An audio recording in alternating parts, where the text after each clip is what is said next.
Hi and welcome to Magic Scanner website, a fundamental stock selector for KLSE and SGX financial market. You're about to learn the secrets to raking in double to triple digit return per annum in trading or investing, no matter how much time you've had to prepare.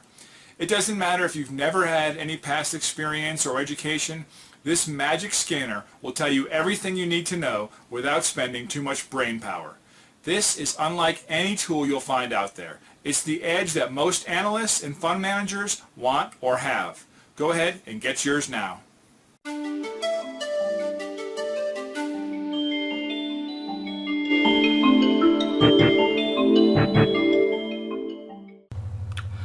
Good evening to all our like members, premium members. Welcome to another closing bell session for week ending 14th of February 2014. Happy Valentine to everybody. Right on time, 4:15. As usual, we will come to you with our closing bell for this week, as usual, which is a special Valentine as well as the Chap Gome for Chinese New Year.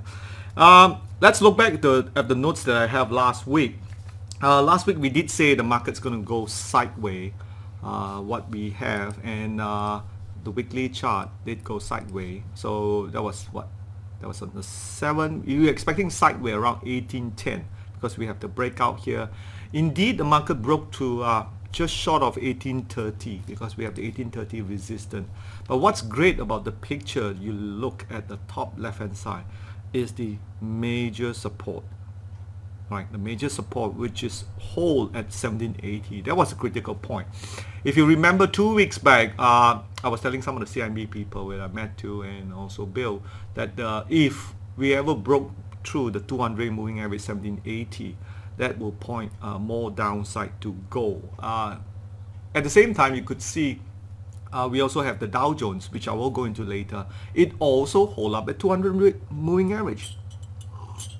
So what does that mean? It means the 200 moving average has a very significant impact to determine the course of the signal, where they go to the downtrend or go to the uptrend. All right. So as this week, looking back, my notes are last week were 1808. This week we are back to 1830. Yes, we do have a sell-off here. Many of you asked, is this a sign of weakness? It's what I call temporary pullback. Now remember, market just can't go up in a straight line. We have 1, 2, 3, 4, 5 up bars and followed by reversal bar. That is, to me, it's still true. Now in VSA, remember, we actually look at the number of bars that is up that we permit, which is 3 bar up, 2 bar down, kind of arrangement. Then you will see it is so much better that way. So this is a nice just correction. Yesterday was a 7-point down. No issue with it, which is normal tendency of an uptrend up market. Okay, going to the foreign fund, which is no surprise, right? For as long as I could see since January. Is my sound coming okay? Just want to check again. All right, good. Right. So as far as you can see, back January starting on, nothing has changed. What we have here, pretty much red kind of thing. We did have a major selling back on 1st of February. I think that what explains the market sell-off that we have somewhere here. You could see it here. Now, I hope you all use this IVSA chart that I have for you on the so-called daily basis on our market opening. Right here, it tells you a lot, because pay attention to this green bar here that you get this. So when the market just goes up, that tells you it's going to be pretty accurate. I was telling to one of the VSA members as well, of the CMB fellas I was talking to, that you have this red bearish zone here, and once it turns green, pay notice of it. It's quite accurate. The last time when it turned red, I was telling people this is where it's going to go downtrend. Now it's turning green, so we are beginning likely a period of stage 2, an uptrend from here onwards. Okay, pretty accurate here, right? So we got one up arrow, and market seems to be moving up nicely here. The daily foreign funds flows, as you can see, we are hitting a bit on the downside. The blue is the daily average. We are still on negative territory as far as we can see on the horizon, way back to October, right? And the accumulative selling that we have here pretty much taper off around 1.8 billion, because each of these represent 1 million ringgit in here. Hopefully stabilize in here. Today, just a couple of minutes ago, I was looking at Bloomberg. They were talking about, hey, emerging markets has been oversold. Isn't it time for the foreign funds to step back in emerging markets? As I said before, there are two types of emerging market, the type A and the type B. We apparently fall under the type B, and however, for the greater of commonality and the way they categorize it, we are considered as emerging markets. We are considered one of those what we call a low beta emerging markets, which should put us in the better quality. If you want to look for quality emerging markets, definitely Malaysia is grouped under that. And of course, a slightly better quality would be Singapore, because Singapore happens to be in the proximity of ASEAN region, right smack right in the middle. So that's why you have it here. Okay, so we done that one. Now let's look at the regional market, since we done the foreign market. Now look at the foreign, what I was going to say here is the SGX.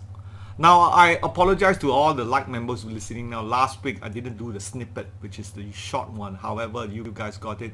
Partly it's because I didn't have the time to pass it on to the video rendering guy, which actually does cost me some time because I employ him on a retainer basis.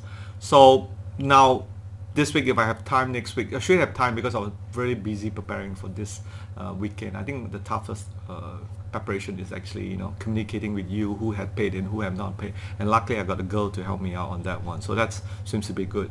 So back on the Straits Time here, you could see this is the daily chart. You have this extreme breakdown. We have a sort of triple bottom support 3,000 and the breakdown here. So this is where people saying, look, this market's going down, looks like it's not going to have an end. But guess what, if you switch to a weekly chart, this doji tail, it's superb, I can tell you that. Sometimes you don't see it on the daily chart because it is much shorter time frame there, but on the weekly basis definitely you will see that, and that's why you can't be bearish more on the Singapore market. I do see a quick rebound for the STI in here. The last time, if you look back at the chart we have, there was 2011. You see that one here back at 2,600 here. Now it's 3,000 in here. So good time to be collecting Singapore good high quality stocks. Use the magic scanner that you have. Those of you who is coming for this course tomorrow, you're having the stock investment course. Now remember, the magic scanner plus will be available on the, I think, the 5th week of the 5th session, the 5th module. So you gotta wait for 1 more month again. Give it some time a bit to let it learn about value investing. It should be interesting for that one. Okay, that's the SGX in here. Okay, now the more important, let me switch back to the daily chart so we can use it for next week. For the more important one would be the Dow Jones. Okay, Dow Jones, nice. This is what I talk about. The 200-day moving average, holding it above that one at 15,400, and subsequently we have a 4-bar rally in here. This was where I said no, we have a 2-bar. We got overhead resistance around 1580 to 15,800 to 15,900 in here. I was expecting a doji for this because you have a low volume there, no demand bar. But guess what? They came in and stepped in and just buy everything. But we got a no demand here. You could see that one. Really, is that a no demand bar? Yet again, most no demand bar has to be confirmed. We got the market closed up at 64.0 What's the high there? The high is 16,036. What's the high there? 16,039. So tonight, let's look at the wicks. Will probably tell us some sort of heading where we are. Wicks is still pointing. I believe I last saw it just now was around 14.14. It can go down to 12, meaning wicks will turn bullish because it works in tandem with the stock market. Okay, so that's I think for the US Dow Jones. Okay, we done. Okay, Hang Seng. Guess what? Trying to creep back to the 200-day moving average at 22,500. That's right. At the 22,500, that's a level in here. So we're going to see some sort of absorption where the market has been, it's holding its support around 22,500 level. And if it doesn't break below 22,500, after some absorption, you will see some sort of action pushing up in tandem with the world pullback. I don't see 2014 to be a very bearish year. More on that tomorrow I will explain a bit more on the market correction there, right? 22,500 level in here for that one. So Straits time, the Australian one, nice. Again, after the 2-bar reversal straight here, you got 1 bar, 2 bar, 3 bar, 4 bar, 5 bar, 6 bar, 7 bar. Can anybody tell me why we have 7 up bars? I give you a clue. It's something that is very shining. That's right.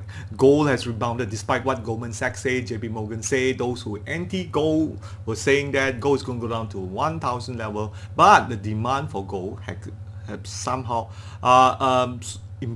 shot up. There was some report also say that look, gold production's cost is at 1,200. If gold do go down to 1,200, how would they sustain? Because there are still gold demand, especially coming from China, Japan, India. These are the 3 major countries looking to buy gold. I will go into the gold chart after this. Okay, so Australia, the Shanghai market in here creeping back to the 200 moving average, although the manufacturing figures that is coming out from China isn't that good. It is still, this is what I mean. Normally when you see an upthrust here, we want to see a sell-off. We haven't seen a sell-off in here, breaking back to 2130. If it does creep back up, it will be nice. But China, again, will still prove to be an area to be seen. A lot of people are negative about China, but make no mistake, this is the time you want to be bullish on China when everyone is bearish on China there, right? That's how contrarian investor will make it, and how contrarian investor will make money in that. Okay, Nikkei, interesting enough, also toying, breaking back to the 200 moving average, right? Okay, so does that mean it's going to be going negative? It's hard to say. It might just congest more on the sideway here. As you can see, 200 moving average for Straits time, pretty much back up to 3,200 in here. But we do see, this one has a lot of potential to go to the upside. All right. So we've done this. I just want to go to wicks now. Wicks here. Now wicks is a volatility indicator. It is a volatility that measures the fear and the greed. When the market is fearful, like what we saw a few days when there was sell-off, there was talking about market panic, dollar going back to 3.6 it is. As a matter of fact, Bill did change some money and send it to Singapore. Do you know Sing dollar now is 2.68 to the exchange rate? Oh yo, that is really weakening now, our ringgit. I didn't know that, man, for a start. Let's look at this. Is this correct? Ringgit, yeah, we should come back here. Sing to ringgit is 2.62. Yep, 2.62. What does that say? Right? Sing is definitely getting strong.